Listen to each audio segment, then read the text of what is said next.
if anybody come knocking at my door before she was 18. Out of the FLDS church, January 10th, 2004. It asked me how old I was going to let my daughter get before I turned her in for marriage. And I told them that if anybody come knocking at my door before she was 18, they was going to have to come through my baseball bat. Like, we're out there driving around, there'll be 10 cars following us. Yeah. You know, traveling the same roads.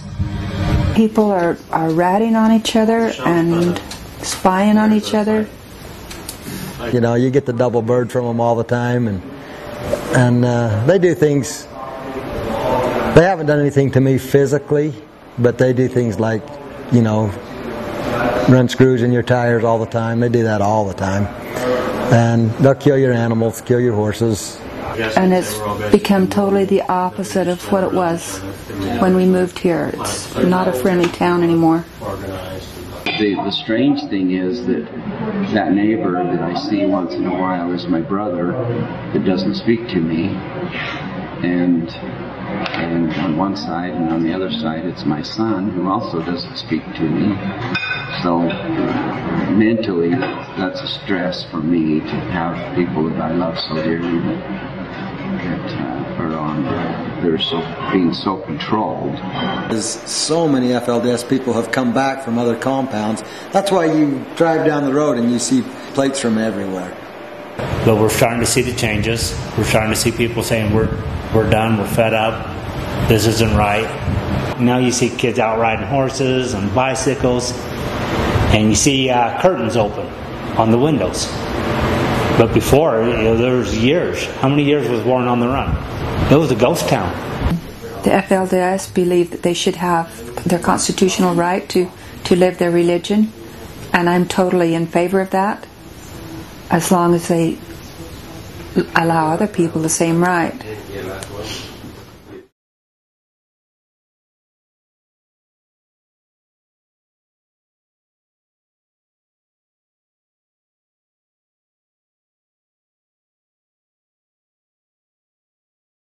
Federal court issues order in lawsuit against the Twin Cities of Colorado City, Arizona, and Hilldale, Utah, finding widespread police misconduct and religious discrimination.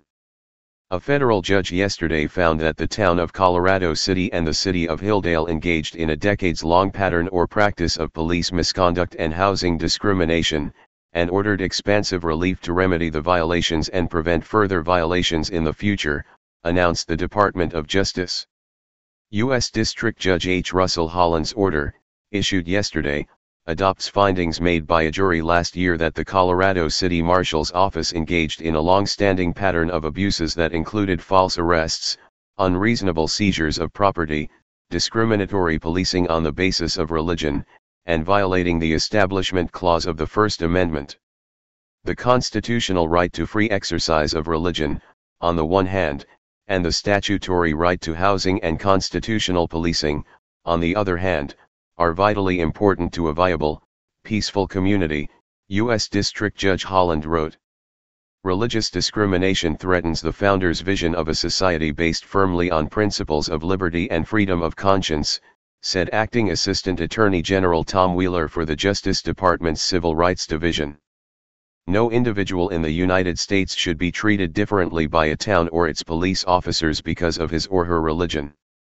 No religious leaders should be permitted to use the power of sworn law enforcement officers to hide their misdeeds and enforce their decrees. The adjoining towns of Colorado City and Hilldale are located on the border of Arizona and Utah and are populated primarily by members of a faction of the Fundamentalist Church of Jesus Christ of Latter-day Saints, FLDS, that remains loyal to its imprisoned prophet, Warren Jeffs. Jeffs is currently serving a prison term in Texas of life plus 20 years for aggravated sexual assault of a minor.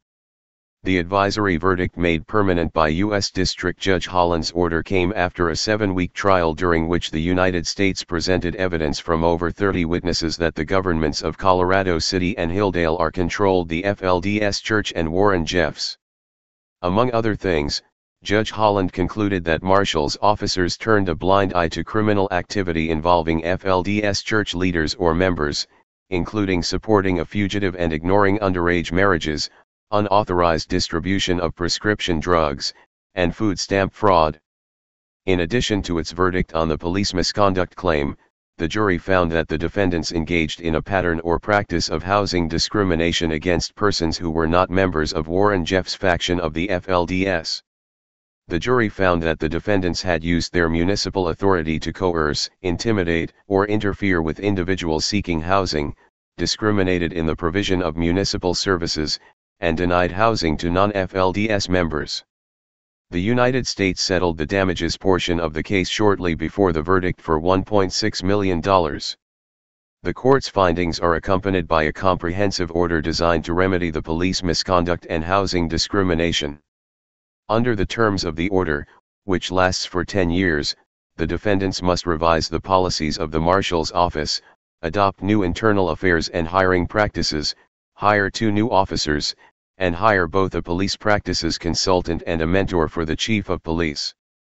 The defendants must submit to training and revise numerous municipal policies and procedures, including their water policies and water impact fees. The order also requires the defendants work to subdivide the land in Colorado City, an issue that has long been a point of contention between the defendants and the religiously neutral land trust that took over control of the property in the area from the FLDS Church over a decade ago. Judge Holland will appoint a monitor to track the defendants' compliance with the order and report to the Justice Department and the court. The opinion marks the end of 5 years of Justice Department litigation to address widespread discrimination in Colorado City and Hilldale. The Marshal's Office currently has 7 sworn officers. Arizona's Police Officer Standards and Training Board, POST, recently voted to revoke the peace officer certifications of 6 of those officers, including the certification of the current Chief Marshal Jerry Darger. POST officials recently refused to approve the certification of the 7th officer on the grounds that he had been engaged in a pattern of criminal activity, including felony conduct. Since 2003, 6 other members of the Marshal's Office have been decertified by Arizona state officials, including 3 officers who refused to cooperate with state law enforcement efforts. This matter was litigated by attorneys from the Housing and Civil Enforcement Section and the Special Litigation Section of the Department of Justice's Civil Rights Division. More information about the Civil Rights Division and the laws it enforces is available at www.usdoj.gov/CRT. If you have any information regarding this matter, please contact the department at 1-800-896-7743 or email the Justice Department at coloradocitydiscrimination@usdoj.gov, link sends email. Hey Charlotte County, this is Charlotte County Cop Watch, and I wanted to explain what fair use is. You can use pieces of news articles if you're doing it for news reporting, you have commentary, and you're doing it for education purposes. So that's what fair use is, as you can see right here. Another reason why I wanted to make this video is to let you know I have just joined with Patreon. A nice thing with Patreon, I make no money on YouTube. They took the money away years ago, and so this is another way to give, and it's a nice thing too because you can give monthly. You can give $1, $5, $10, whatever. I do 4 to 5 hours a day on trying to wake the sheep up on how corrupt it is and different ways that you can fight the corruption. So Patreon is a way that you can do it, and then of course the old way is still there. Donate to Charlotte County Cop Watch with PayPal or credit card. So keep that in mind. 4 to 5 hours a day. I make no money, but the corruption happened to me and I'm sick of it, so I'm trying to wake people up. But my wife would love it if if we could get some help out there. There's 47,000 subscribers. Just think if each one of you subscribers just gave a, let's say, actually, yes, $1 a month. 47,000 subscribers gave $1 a month. That would be awesome. That's not going to happen. But anyways, that would be great if it did happen. But, do the math in your head. Just think about it. Like I said, 4 to 5 hours a day. I get no money from YouTube. YouTube has gone nuts. You can't do anything anymore. They're taking the money away everywhere. So these are a couple different ways that you can still help out with all this time that I put in. And as you know, I'm in a special situation where, you know, at least I can do it, you know, 4 to 5 hours a day. We have a cleaning company during the day. That's what allows me to do this, and we're debt free. So this is my hobby. I don't go fishing and all that other crap. I try to save the world. So help me out to make the wife happy, man. In fact, if you guys did give $1 a day, and there was 47,000 of you, and you did it, and each of you gave $1, and that was every month, oh my God, yes, I could quit. I could start suing them. Another idea too that we have is, you know, if I got, you know, some funds, we could actually contact everyone that has been ticketed and or arrested and put in jail and start sending them postcards to let them know we're here, and to see if everything went all right, and if it didn't, find out their story. So we could even do more investigations and more lawsuits. Lawsuits take money. So just think about that. You know, 47,000 of you so far right now. You know, $1 a day. I mean, $1 a month on Patreon, or $5 a month Patreon, 10, 20, whatever. Just do the math in your head. Help out. This is a lot of work every single day. Thanks.